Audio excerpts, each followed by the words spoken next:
किसी ने बड़ी कमाल की बात कही है कि जब माँ बाप हमारे लिए एटीएम कार्ड बन सकते हैं तो हम उनके लिए आधार कार्ड तो बन ही सकते हैं। हेलो दोस्तों, मैं राहुल कुमार। एक बार फिर एक छोटी सी कहानी। ये कहानी है एक ऐसे बिजनेसमैन की जिनकी लाइफ में सब कुछ ठीक चल रहा था। ऊपर वाले का आशीर्वाद था। पर्सनल रिलेशनशिप हो या प्रोफेशनल रिलेशनशिप, सब में सब कुछ बढ़िया चल रहा था। उनके घर में उनकी वाइफ थी, उनका एक बच्चा था जो कि फॉरेन में स्टडी करता था। सब कुछ अच्छा चल रहा था। इसी बीच एक दिन उनकी वाइफ को हार्ट अटैक आ गया और उनकी डेथ हो गई। अब ये भाई साहब सदमे में आ गए, ये अकेले हो गए। इनका बेटा जो कि फॉरेन में स्टडी कर रहा था वो भी यहाँ नहीं था। उनके साथ वालों ने उन्हें बहुत समझाया कि दूसरी शादी कर ले, पर वो नहीं माने। उन्होंने कहा कि मेरी वाइफ मुझे एक बहुत अच्छा गिफ्ट दे के गई है कि मेरा बेटा उसके साथ है और मैं अपने बेटे के साथ खुश रह लूँगा। कुछ ही दिनों बाद बेटा घर आ गया। उसे देखकर पिता को बहुत खुशी हुई और उस बेटे से कहा कि बेटा अब तुम कहीं मत जाना, तुम अपनी स्टडी यहीं करना मेरे साथ रहकर। बेटा मान गया। अब धीरे धीरे बेटा बड़ा हो गया, उसकी स्टडी कंप्लीट हो गई और उसके पिता ने उसे अपना बिजनेस संभला दिया।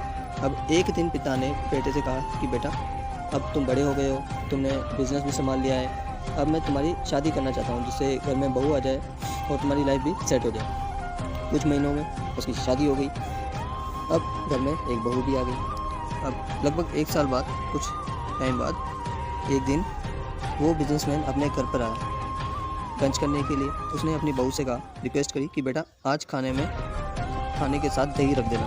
तो बहू ने कहा कि पिताजी दही तो ख़त्म हो गया है, दही तो नहीं है। तो उस दिन उन्होंने बिना दही खाए वहाँ से ऑफिस चले गए। जब थोड़ी देर बाद उनका बेटा अपनी वाइफ के साथ खाना खाने बैठा तो पता नहीं कहाँ से कटोरी में दही आ गया।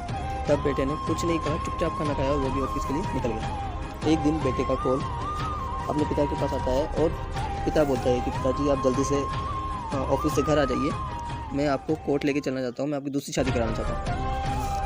तभी उस आदमी ने कहा कि बेटा मुझे वाइफ की ज़रूरत नहीं है, मेरे साथ तुम हो, मेरी बहू है, सब कुछ सही तो चल रहा है, मुझे शादी करने की ज़रूरत नहीं है। और तुम्हें कहाँ माँ की ज़रूरत पड़ रही है, तुम्हारे साथ मैं हूँ, तुम्हें किस चीज़ की प्रॉब्लम हो रही है। तभी बेटे ने कहा, वो थोड़ा ध्यान से सुनिएगा, पिताजी मैं आपके लिए पत्नी लाने नहीं जा रहा हूँ और ना ही मैं अपनी माँ लेने जा रहा हूँ, मैं तो बस आपके लिए दही का प्रबंध करने जा रहा हूँ। तो उस दिन उस बेटे ने अपने पिता की शादी करवा दी और उस घर को छोड़ दिया और पास में ही एक फ्लैट रेंट पे लेके रहने लगा और अपने पिता की कंपनी में एम्प्लॉय बनकर जॉब करने लगा ताकि उसकी वाइफ को दही की वैल्यू पता चले, दही का प्राइस पता चले, उसे रिश्तों की अहमियत पता चले। ये छोटी सी कहानी लाइफ में बहुत बड़ी बात सिखाती है कि फैमिली है तो सब कुछ है। हर कोई फैमिली से दूर भागना चाहता है और कोई फैमिली के साथ रहना नहीं चाहता है। आज के टाइम पे सब छोटी छोटी बातों से फैमिली से दूर होना चाहते हैं। अगर साथ आ जाए तो मज़ा ही आ जाए। एक बार फिर मैं वही बात कहूँगा कि अगर माँ बाप हमारा एटीएम कार्ड बन सकते हैं तो हम उनका आधार कार्ड तो बन सकते हैं। और अगर आप भी लाइफ में संघर्ष कर रहे हैं, स्ट्रगल कर रहे हैं, अगर आप भी अपने लाइफ में अपने पेरेंट्स के लिए कुछ करना चाहते हैं, उनके ड्रीम्स पूरा करना चाहते हैं, उनको कहीं घुमाना चाहते हैं, फॉरेन कंट्रीज की ट्रिप कराना चाहते हैं, तो आज नीचे दिए गए नंबर पर कॉल कीजिए और जानिए क्या है वो जिसने लाखों लोगों की ज़िंदगी को बदला है। Thank you, wish you.